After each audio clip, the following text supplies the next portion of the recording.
One night, Henry and Gordon were alone with James. Although Sir Topham Hatt was beginning to think well of him, whenever a chance came, the other engines would talk of nothing but bootlaces. "Remember when they had to use a bootlace to get you out of trouble, James?" they would tease.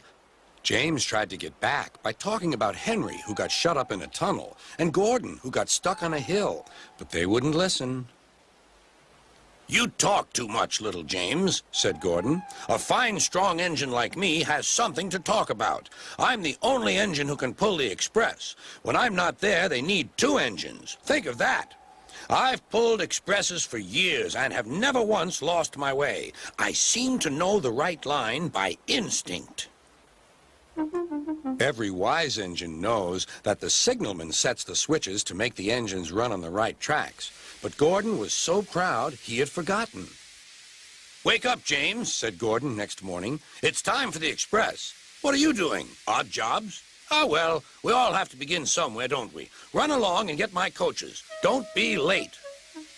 James went to get Gordon's coaches. They were all shining with new paint. He was careful not to bump them, and they followed him smoothly into the station singing happily, "We're going away! We're going away!" "I wish I were going with you," said James. "I should love to pull the express and go flying along the line." Gordon, with much noise and blowing of steam, got ready to back onto the train.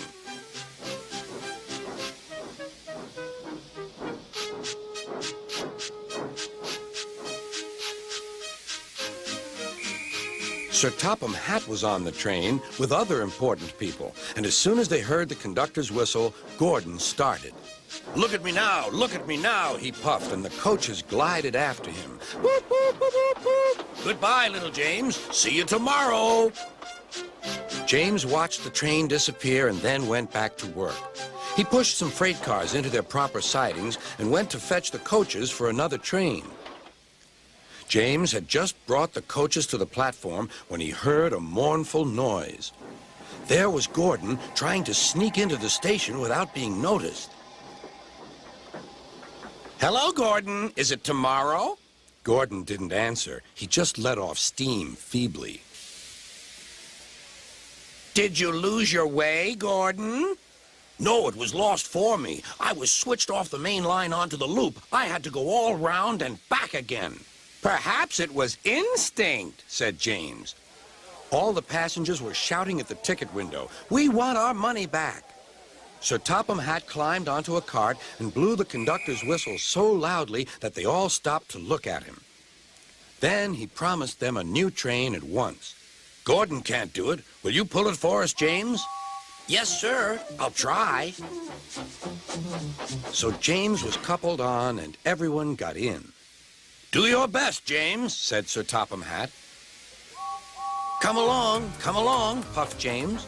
"You're pulling us well, you're pulling us well," sang the coaches. "Hurry, hurry, hurry," puffed James.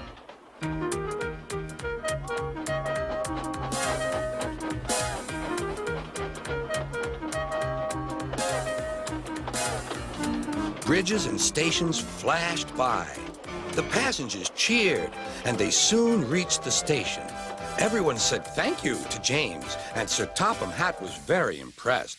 "Well done. Would you like to pull the express sometimes?" "Yes, please," answered James. Next day, when James came by, Gordon was pushing freight cars. "I like some quiet work for a change," he said.